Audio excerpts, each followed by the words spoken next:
Assalamualaikum warahmatullahi wabarakatuh. Bismillah. Alhamdulillah. Wassalatu wassalamu ala sayyidina wa maulana Muhammad Rasulillah wa ala alihi wa sahbihi wa man tabi'a sunnatahu wa jama'atah min yaumina hadha ila yaumin nahdah. Yang terhormat Presiden Republik Indonesia Bapak Insinyur Haji Joko Widodo beserta Ibu Iriana Jokowi, pagi hari ini beliau berkenan pakai sarung. Yang terhormat Bapak Wakil Presiden Republik Indonesia Bapak Profesor Dr. Kiai Haji Ma'ruf Amin, yang sesungguhnya beliau adalah Mustasyar PBNU, juga pakai sarung, beserta Ibu Wuri Estu Ma'ruf, para Menteri Kabinet Indonesia Maju, ada Gus Menteri Yakut Khalil Bisri Mustafa, ada Bapak Pratik, Profesor Dr. Pratik, Menteri Sekneg, para pimpinan lembaga negara, ada Wakil Ketua MPR RI, Gus Jazil, ada Wakil Ketua DPR RI, tetangga saya, Mas Muhaimin, para pejabat TNI Polri, para pimpinan partai politik, yang terhormat Gubernur Lampung beserta Ibu, dan para kepala daerah di Provinsi Lampung. Al-Mukarram Rais Am PBNU, Hadratus Syekh Kiai Haji Miftahul Akhyar, Azzahullah, beserta seluruh jajarannya, pengurus Tanfidha PBNU beserta pimpinan lembaga dan banom di lingkungan NU, para pengurus wilayah dan cabang dan ulama, serta para pengasuh pondok pesantren di Indonesia, hadratil mustasyarin, hadratil ru'asa syuriyah, ashabal ma'ahid, ashabatul kisufiyah, al-mutabaru an-nahdiyah, wa ala ra'sihim ar-ra'isul am, Sayyidina wa Maulana Habib Lutfi bin Hashim. Hari ini kita berkumpul untuk memulai muktamar NU yang ke-34. Alhamdulillah, segala puji hanya milik Allah yang menakdirkan kita menjadi saksi pergantian abad jam'iyah ini. Usia panjang jamaah dan jam'iyah Nahdlatul Ulama adalah bukti kasih sayang Allah Subhanahu wa ta'ala. Seabad yang lalu kita sama-sama tahu NU berdiri sebagai jawaban atas pertanyaan dan tantangan zaman. Islam harus terlibat memberi warna pada zaman yang tak menentu, mencari-cari cara agar cahaya Allah terlihat terang dan tak padam oleh kekufuran. Para kiai terpanggil untuk menjawab tantangan dunia yang sedang bergolak dari sudut pandang agama. Pada tataran global, Perang Dunia Pertama baru saja usai. Sistem monarki berbasis agama mulai terasa tak memadai, dan gelombang wahabisasi sebagai embrio radikalisme berkibar di Hijaz. Sementara di Nusantara, patriotisme mulai menemukan bentuknya. Perlawanan terhadap penjajahan, kemiskinan, dan ketidakadilan bermuara pada apa yang hari ini sering kita kenang sebagai era kebangkitan nasional. Di era itu, NU sebagai jam'iyah sepenuhnya lahir dari transformasi praktik kemandirian jamaah, yakni kemandirian komunitas pesantren yang selama berabad-abad bertahan hidup dalam tekanan kolonialisme. Agustus 1945, bom atom sekutu meledak di Nagasaki dan Hiroshima. Ledakan itu menandai akhir Perang Dunia Kedua, sekaligus membuktikan betapa akselerasi teknologi bisa sedemikian merusak kehidupan bersama. Sesudahnya dunia menyaksikan satu demi satu kelahiran banyak negara bangsa. Dunia berubah, umat manusia lalu terjepit di antara dua pilihan masa depan.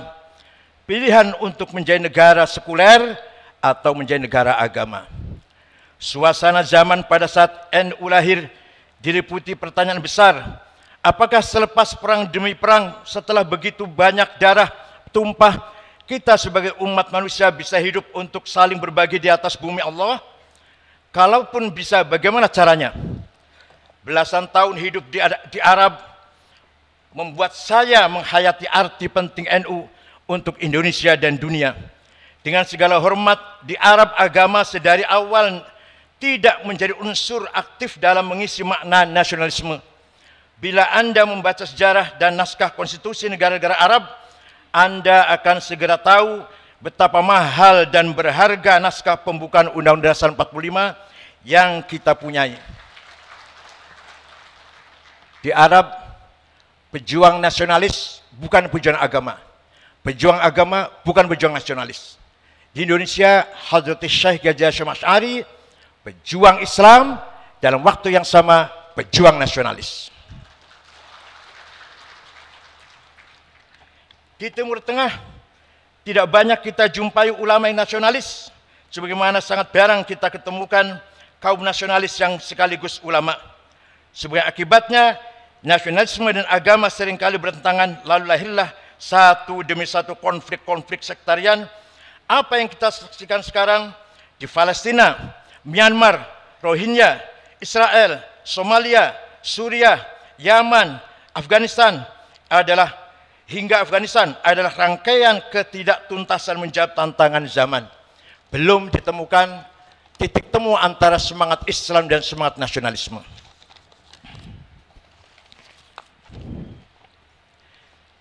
Nasionalisme dan agama adalah dua kutub yang paling menguatkan.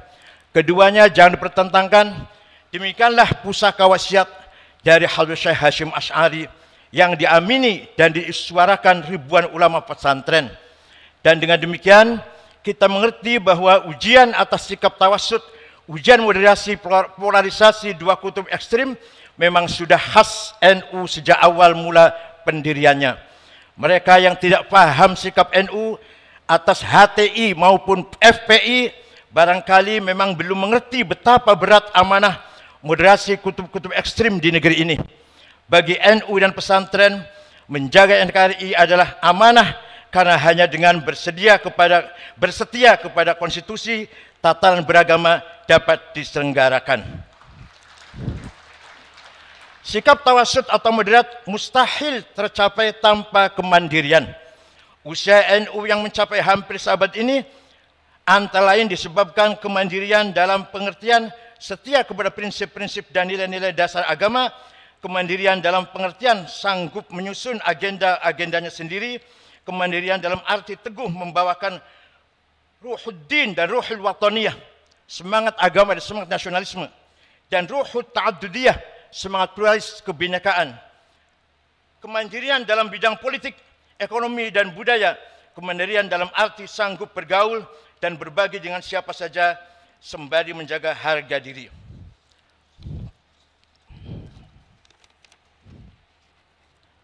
Tawassut atau sikap moderat di antara dua kutub bukanlah perkara mudah.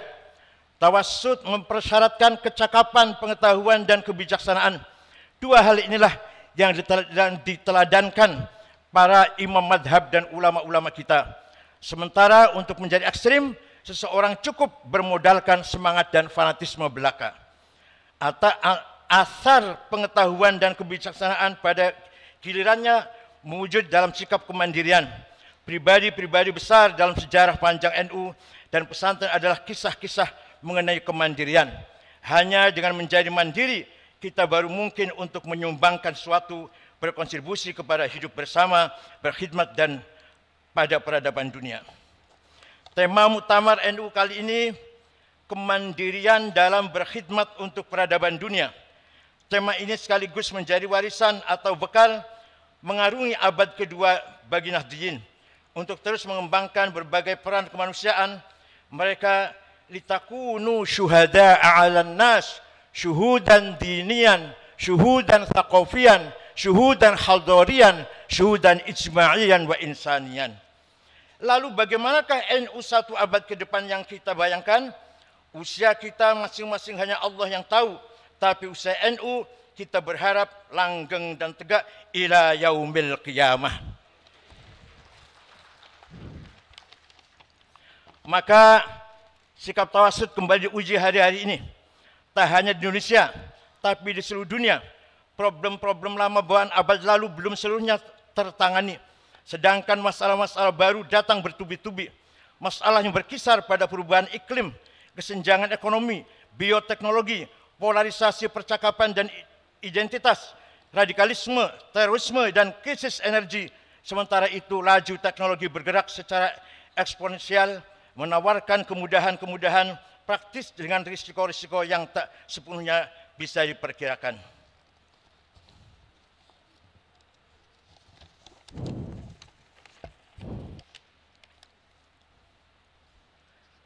Dari sudut pandang santri dan pesantren, visi membangun dengan 5 jenis kekayaan. Visi sebangun dengan 5 jenis kekayaan yang dimiliki oleh bangsa Indonesia. Pertama, as-sarawatil ijtimaiyah, sosial kapital. 17.000 lebih pulau, 300 etnis, 1.340 suku bangsa, 1.211 dialek bahasa adalah fakta keberagaman dan kemajemukan bangsa ini. Kemajemukan yang disatukan di bawah tenda besar Pancasila dengan semangat Bhinneka Tunggal Ika. Di tenda besar itu ormas-ormas keagamaan berperan sebagai semen perekat sosial. Mereka mengkonsolidasikan nasionalisme sebagai proyek integrasi bangsa yang tumbuh dari bawah, tidak perlu dipaksakan dari atas dengan tangan besi. Kedua, as-sarawatul hadariyah, kekayaan kultur budaya. Kebudayaan Nusantara membuka diri pada interaksi dan kolaborasi dengan kebudayaan global asing. Di sisi lain, kebudayaan setempat atau lokal menjadi identitas, nafas, dan aktualisasi nilai-nilai. Di negeri ini, Islam Nusantara menjadi bukti dari kematangan hadarah Nahdlatul Ulama. Maka akhlakul karimah itulah ciri khas Nahdlatul Ulama. Wa innamal umamul akhlaqu ma baqiyat fa inhum dhahabat akhlaquhum dhahabu. Martabat bangsa tergantung akhlaknya. Akhlaknya mulia, martabatnya tinggi. Akhlaknya hancur, martabatnya hancur pula. Kekayaan ketiga, as-sarawatus syiariyah. Kita kaya dengan simbol-simbol. Antara lain yang dipakai oleh Pak Presiden hari ini. Peci dan sarung. Simbol Islam Nusantara. Banyak contohnya, tapi yang hari ini kita contohkan simbol peci dan sarung. Kita tahu apa artinya peci dan sarung dalam arti teologi, tapi itulah simbol Nusantara, simbol umat Islam Indonesia. Yang keempat, kekayaan maliyah. Indonesia mempunyai potensi sumber daya alam yang luar biasa. Daratannya dipenuhi hutan-hutan penopang paru-paru dunia. Di bawahnya terkandung kekayaan mineral yang banyak. Lautannya mengandung potensi ekonomi biru tiada tara.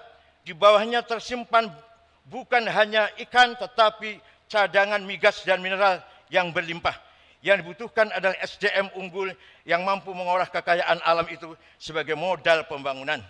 Agar pembangunan ini dirasakan oleh seluruh masyarakat Indonesia, kaila yakuna dulatan bainal aghnia minkum, tidak hanya pertumbuhan, tapi yang penting adalah pemerataan. Masih kita lihat banyak warga NU yang hidupnya di bawah kemiskinan. Namanya jelas Solikin, Jumadi, Dulkanan, Maderais, namanya kampungan desa. Kekayaan kelima adalah sumber daya politik. Indonesia adalah negara demokrasi terbesar ketiga dan negeri muslim terbesar di dunia.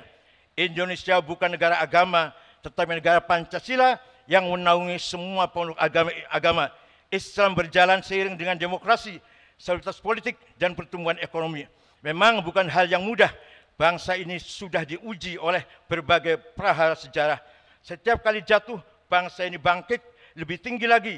Dan dari sana kita yakin bahwa sepanjang cara kita mengelola demokrasi didasari kemaslahatan bersama, kemauan untuk mendengar, kejernihan, akal budi, dan kelapangan hati untuk menerima perbedaan, maka bangsa besar ini akan semakin terhormat dan bermartabat, dan pada saatnya nanti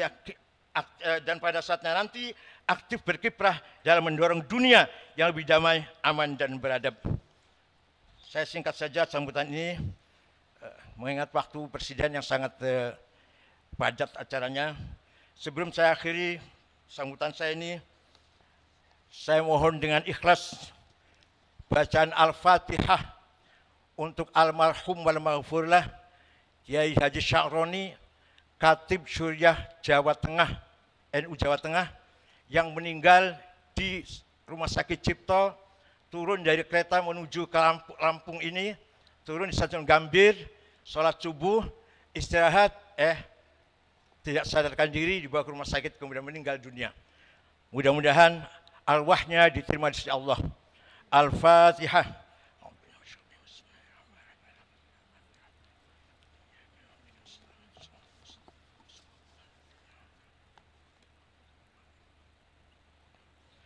Amin. Terima kasih. Demikian, mohon Bapak Presiden berkenan memberi arahan sekaligus membuka muktamar ke-34 NU di Lampung ini. Selamat bermuktamar kepada Anda sekalian, segenap pengurus wilayah dan pengurus cabang Nahdlatul Ulama. Selamat bermuktamar dengan santun dan akhlakul karimah. Selamat menyongsong abad kedua Nahdlatul Ulama. Syukran wa dumtum fil khair barakati wan najah. Wallahul muwaffiq lakum thoriq. Wassalamualaikum warahmatullahi wabarakatuh.